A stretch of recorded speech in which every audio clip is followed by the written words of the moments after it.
Assalamualaikum. My name is Muhammad Afiq bin Bukhari. My matrix number is 1833003. Today, I want to present about risk management and takaful. For the introduction, takaful originates from Arabic word kafala, which means joint guarantee. In Al-Quran, this word is using with the meaning of protection. In principle, the takaful system is based on mutual cooperation, principles, responsibility, assurance, protection, and assist between group of participants. It can be visualized as a pact among a group of members or participants who agree to join guarantee among themselves against loss or damage they may inflict upon any of them of as defined in the pact.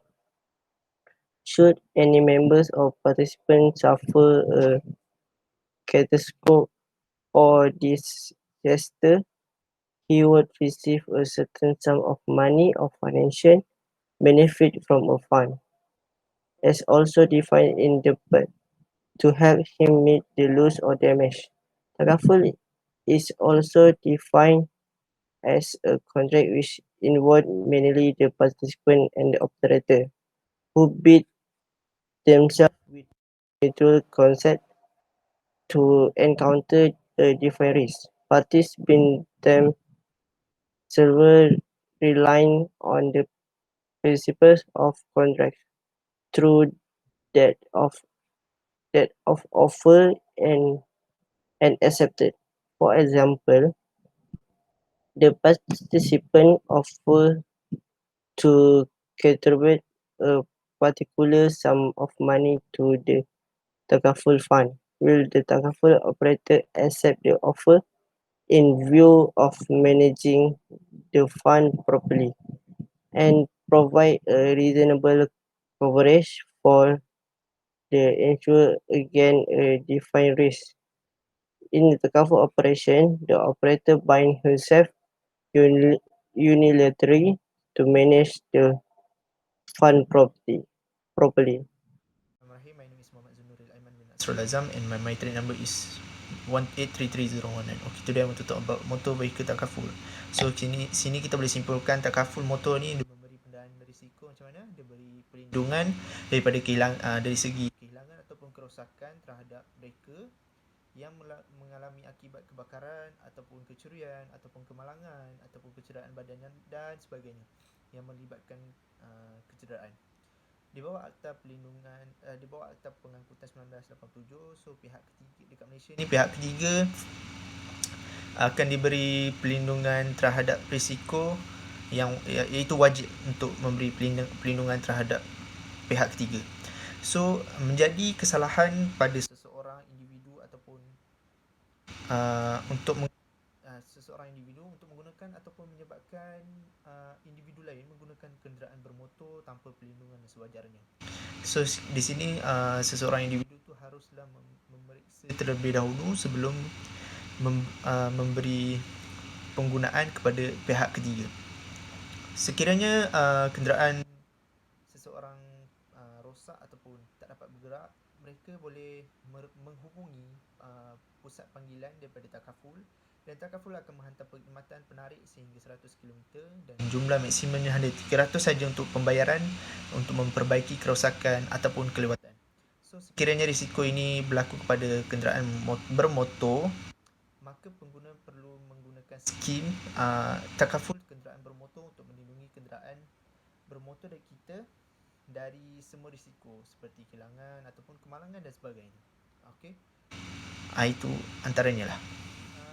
Setiap pengguna kenderaan bermotor mesti mendapatkan skema perlindungan. So terdapat dua jenis skema perlindungan kenderaan bermotor. Yang pertama adalah perlindungan untuk pihak ketiga dan yang kedua adalah perlindungan menyeluruh. So pihak ketiga ni fungsinya adalah dapat memberikan perlindungan seperti kematian ataupun kemalangan yang melibatkan kepada pihak ketiga. Kemudian perlindungan secara menyeluruh ni daripada kecederaan dapat memberikan perlindungan terhadap kematian, kemalangan dan sebagainya. Dan pihak ketiga ni bermaksud individu lain yang cedera ataupun mengalami kerugian ataupun kerosakan akibat kemalangan yang melibatkan kenderaan pengguna. Okay, so contoh pihak ketiga ni ialah pejalan kaki, pemandu ataupun penumpang lain di dalam kenderaan lain. So pihak pertama dalam pelan takaful motor adalah pengguna sebagai pemilik kenderaan, sementara pihak kedua adalah pengendali takaful. Dan pihak ketiga tadi adalah seperti contoh tadi adalah pejalan kaki, pemandu ataupun penumpang di kenderaan lain. Bismillahirrahmanirrahim. Assalamualaikum warahmatullahi wabarakatuh, and good evening to Encik Amhayan Nabi Ismail, the Lecturer of Risk Management and Takaful. Today I will present about mortgage reducing term Takaful. First of all, I want to introduce myself first. My name is Muhammad Rafi Samsudi. My material number is 1833034. Mesti ada yang tertanya-tanya apakah maksud MRTT or Mortgage Reducing Term Takaful. Mortgage Reduction Term Takaful or MRTT is a takaful insurance product especially designed to provide financial support in the event of a permanent disability or total permanent disability or death. MRTT also protects cases of permanent disability by providing an important financial safety net in the event of unforeseen circumstances which result in individuals being permanently disabled and unable to work. Baik, MRTT ni dia adalah satu produk insurans takaful yang direka khas untuk menyediakan sokongan kewangan sekiranya terjadi kes kecacatan kekal ataupun kematian lah. Secara dasarnya, insurans MRTT adalah satu bentuk jaminan kewangan yang melindungi nilai pinjaman perumahan anda pada masa-masa yang tertentu. Untuk makluman MRTT ni kebiasaannya digunakan untuk membeli rumah. Contoh, saya apply, saya nak beli rumah dengan melalui Bank Rakyat. Dalam syarat yang telah pun ditetapkan oleh Bank Rakyat ada tertulis 95% MRTT. Jadi kebiasaannya bagi sesiapa yang nak beli kediaman, MRTT ada ditawarkan. Kalau bank lain macam CIMB, Maybank ataupun sebagainya, kebanyakannya 90%, tak sampai 95% pun sebenarnya. MRTT ni adalah menjadi backup, selain cerita dah jadi backup kewangan kita. Baik, saya akan sambung berkaitan dengan mortgage reducing term takaful. Mesti ada yang tertanya-tanya kenapa kita perlu melindungi pembiayaan perumahan dengan mortgage reducing term takaful. Firstly, protection against untimely death or disability. Second, in the event of untimely death or total and permanent disability, the outstanding financing amount according to the schedule of sum covered will be settled, leaving your family free from encumbrances. Dependents will be free from indebtedness in having to settle the mortgage on the house.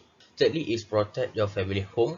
When your home financing is fully covered, your family members or dependents do not have to worry about non-payment of financing should the unthinkable happen to you.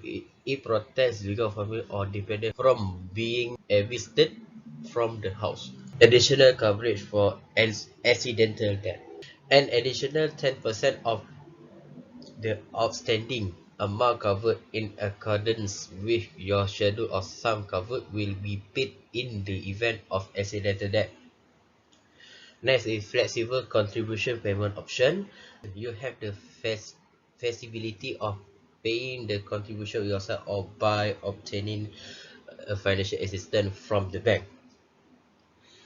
Guarantee 24 hours global protection. You will protect 24 hours a day anywhere in the world.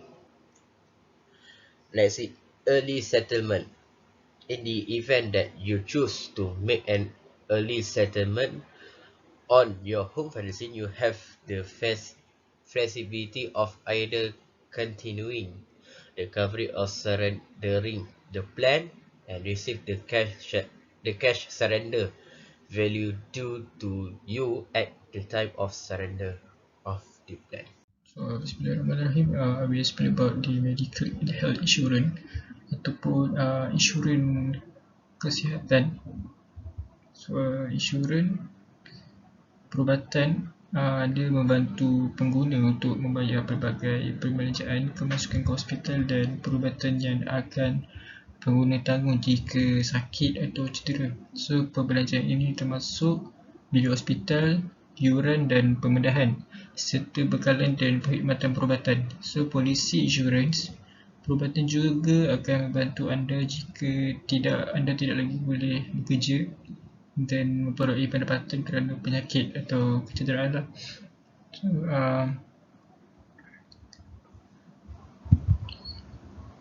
pandangan Heinrich Triangle menerangkan bahawa sekiranya kekerapan kejadian yang berlaku itu adalah tinggi, maka tahap keterukan, ini severity, adalah rendah. Manakala kejadian yang kurang kerap berlaku akan menyebabkan tahap keterukan yang tinggi. So, contohnya kemalangan di udara yang melibatkan kapal terbang jarang berlaku, tapi sekiranya berlaku kemalangan berkenaan, maka tahap keterukan cedera parah atau kematian adalah tinggi. So, ada dua jenis risk, iaitu pure risk and speculative risk. So, pure risk refer to the possibility of loss or no loss. Pure risk can generally be covered. Examples: fire, creates wrecking floods, death, accident, and theft. Speculative risk refer to the probability of loss. No loss or profitability is uncertain whether an incident can bring profit, losses or no losses. Speculative risk cannot be covered insured. Examples is investment in stock, foreign currency market, exploring business area, and so on. Okay, terdapat 4 jenis utama insurans perubatan di Malaysia, iaitu hospitalization and surgical insurance, dread disease or critical illness insurance, disability income insurance, hospital income insurance. So, hospitalization and surgical insurance dia menyediakan perlindungan untuk kos rawatan ke hospital. So, kos pembedahan untuk penyakit tersenarai dalam polisi lah. So, kedua, dread disease or critical illness insurance. Dia menyediakan faedah sebaik saja didiagnosis. So, ada 36 jenis penyakit kritikal. So, disability income insurance, so dia menyediakan sumber pendapatan berterusan untuk menggantikan pendapatan sebelum hilang upaya dan jika tidak mampu bekerja akibat dari penyakit atau kecederaan. So, dia akan bayar kepada pengguna yang mempunyai penyakit, so yang tak boleh bekerja, dia akan bayar income setiap bulan. Yang keempat, hospital income insurance. So, insurans pendapatan hospital dia menyediakan bayaran sama ada harian, mingguan atau bulanan bergantung kepada had perlindungan sekiranya anda perlu dirawat di hospital untuk proses pemulihan. So, the conclusion is, tidak kira apa jenis insurans yang consumer ambil, pastikan anda memahami apa yang dilindungi dan dalam polisi insurans. So, cara nak dapat penjelasan mengenai apa-apa yang anda dapati ataupun sama sabar, so bolehlah minta penjelasan daripada syarikat insurans. Terima kasih.